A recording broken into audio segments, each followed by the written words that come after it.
What's going on, you beautiful bunch of fitness freaks?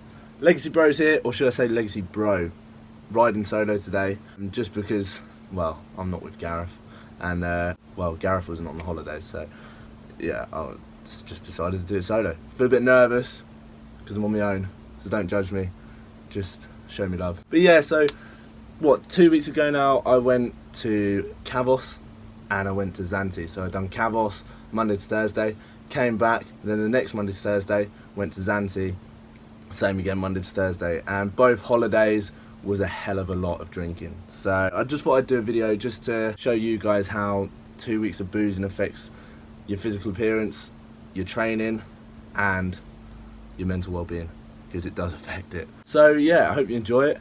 Like I say, first holiday was Kavos. That was just pure drinking. I think one of the days we literally had breakfast. That was it. So we had breakfast, which was like a fry up because it was super cheap, because we spent half our money on the first night. Had breakfast, and then from about 11 till I think it was about 8, we were just drinking at this Baywatch party, which was epic. And then went back, got changed, went back out till about 5 in the morning, drinking again. So we were just literally just boozing the whole time. And I think over the sort of 4 days we must have slept probably 8 hours.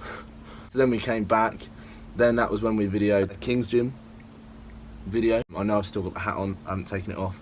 It's just because my hair's shocking. I got it cut and greased and I thought it was decent when I was out there, and then just can't get it right.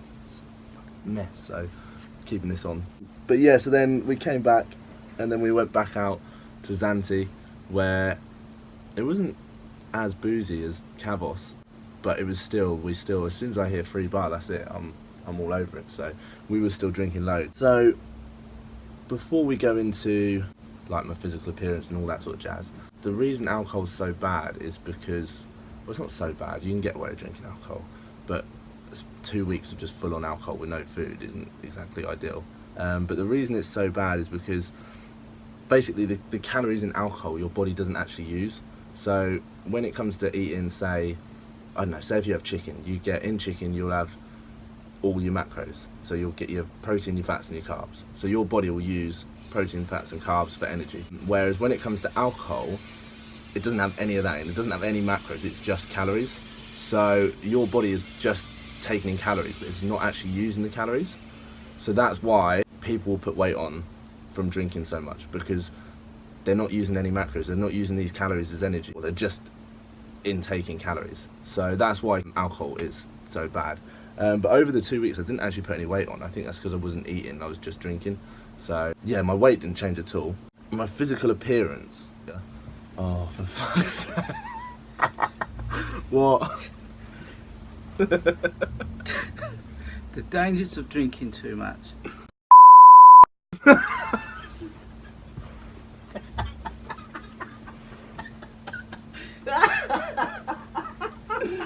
Oh, for fuck's sake. Oh. Right, I need to compose myself. Right, are you done? Right, so yeah, physical appearance, as you can see by the photos, didn't really change that much. I'd probably say I was a little bit fluffier on the picture on the right, but it wasn't really that bad. I thought it was going to be a lot worse than it actually was, so I wasn't really that pissed off by the way that my body changed. It was like 2 weeks of drinking, and I did train in between, so when I came back I did train, so that's probably why I didn't really change that much. But yeah, I'd probably say I was a little bit fluffy. I felt scubby, so skinny chubby. Oh, hey buddy. I'm vlogging. I'm doing a little video, mate. Yeah. I'm not speaking that. Healthy. Get it? Yeah, I felt scubby, so skinny chubby, so I felt proper chubby around the stomach, but then skinny on the arms and skinny on the chest, which is like, especially for a guy, that's the last thing you want. But yeah, apart from that, like physical appearance wise, wasn't really that fussed. Like my skin probably wasn't great from all the boozing, but then you get the tan, so it's not too bad. So physical appearance wasn't that bad. Maybe if I was doing it for longer it probably would be. When it came to training, oh my god, that's where you notice it. That's where you notice the boozing. So when it came to the training, after the first holiday I came back, and we got back literally off the flight, got back home, spent like a couple of hours just getting some decent food in, and then I actually went to train legs, and I was surprised that I managed to squat 140 for free, which before the holiday I got 145 for free. So I was really surprised that I managed to get 140 for free. But then after that, I was just a write-off. I literally sat on the leg extension and didn't do a set, got up, and the leg extension was soaked because I was just sweating so much.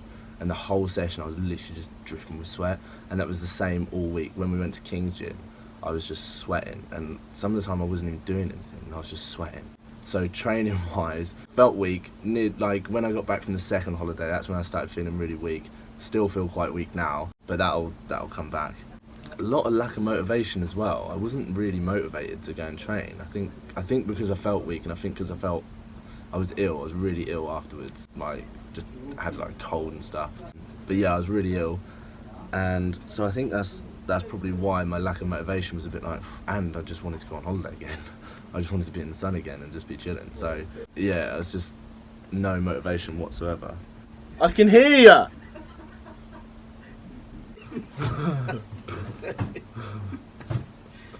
So stamina wise, I had no stamina whatsoever.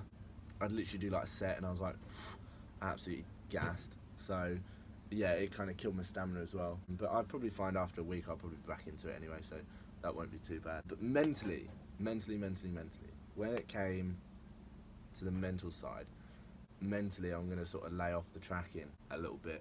Alright, I can't do it with you two. Go away. I can't concentrate. This is meant to be informative. Right, so mentally I actually felt really good. It was really nice not to track for 2 weeks. Normally I'm pretty strict with tracking, but it was actually quite nice to have 2 weeks of not tracking. And if Dad, fuck off, I've literally just started. Just let me do it.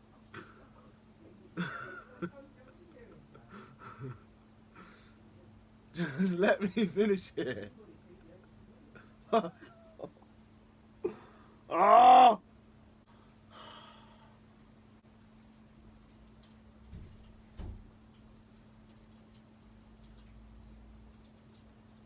So yeah, mentally, having 2 weeks off tracking was so good. Like, it actually felt really good not to track. I've always been quite strict with my tracking, and so I think, not now, but before, I've definitely let it take over my life. So that was really nice to mentally not have to track. And if anything, I'm probably gonna take from that and kind of not be as strict with myself. Like, I'll still track, but I might just do like, I don't know, 4 days of the week where I track, and then have 3 where I still eat clean, but just won't track what I'm eating, just because mentally it was so good. Mental wise, when it comes to like, I don't know, I didn't actually feel guilty that I was boozing all the time in a weird way. I think if it was longer I probably would have done, but I was just enjoying it. I was just enjoying myself, and I think you can kind of take from that as well. Like, when it comes to fitness, it's so easy to get wrapped up in just training all the time and just eating clean all the time, and you miss out on a lot of life. So it was quite nice to actually just enjoy myself and not worry. Just obviously when you're pissed you don't worry anyway, but yeah, but I think that's definitely a subject that is missed a lot when it comes to fitness. Everyone's so, oh, you need to be tracking, you need to be hitting your goals, you need to be boom boom boom boom, and it's so easy to get wrapped up in being obsessed with it and not actually enjoying it. I know me and Gareth, when we both finished competing, mentally we were ruined from that. Mentally, like, we found it really hard not to track, and we found it really hard not to actually enjoy like just going out and having a meal. I know I found afterwards I would go out and have a meal and then I'd feel guilty, so I'd do cardio or something. And mentally, nobody talks about that, or nobody talks about that mental side of fitness. And I do think it's very easy to get wrapped up in letting it take over your life, and it shouldn't. It should just be, you should just enjoy it. You should be training because you enjoy it. The whole reason you start training is to be healthy, but then actually you let it take over so much that it becomes unhealthy. Yeah, so overall, I think if you're going on holiday, go and enjoy yourself. You're on holiday. Like, I know there's a lot of people out there who will go on holiday and they'll still go to the gym every day. Like, if that's what you want to do that. But if you don't, like, don't worry about it. What's 1 week in all the weeks in the year? Like, it's not going to make too much of a difference. Same with food. Like, I know a lot of people will, you've paid for all inclusive, but you're still eating like your porridge that you eat every day, or you're still eating your salad that you eat every day. You're on holiday. Like, have a break. It's fine to have a break. Like, you'll get back to it, and it's not going to make that much of a difference. And that's what I wanted to make this video about. It's just that you can take away from this that you can still have a blowout and it's not going to change you that much. It's not going to affect you that much in the long run, because throughout the rest of the year you're still on it, as long as you're still consistent. And I always say it, the people with the good physiques are the ones that are consistent. So the people that oh, I just had 3 months off the gym, oh I can't, oh why don't I look like this? It's because you just had 3 months off and then you've come back for another 3 months, then you'll have 3 months off again. Like, you have to be consistent, do the stuff week in, week out. But if you are consistent like that, having a 2-week blowout isn't going to affect your body that much, isn't going to affect you that much. And if anything, I think that 2 weeks for me was more of a positive than negative, just because mentally I feel better. Now that I'm back, I feel like, oh right, I'm ready to train, I'm ready to like smash some goals. And yeah, like I've just enjoyed myself. So yeah, I want you guys to take away from this that you can go on holiday and you can have a blowout and you shouldn't feel guilty for it. So yeah, for me, that's what I've learned from that. Hopefully this is something you guys can take away, and next time you're on holiday and you're feeling guilty, or mentally you're feeling like, oh, I shouldn't have eaten all that, or I shouldn't have drunk all that, hopefully you can take that away and go, actually, Legacy Bro said it's alright. Yeah, so that is a wrap. Stay tuned. I'm sure Gareth's got a video coming up. Felt weird doing it solo. Miss you, Gareth. But we'll do another one soon. But stay tuned. Like we always say, check the description down below. Instagram, go give us a follow. Like this page or like this video. Make sure to subscribe and stay tuned for the next video. Peace.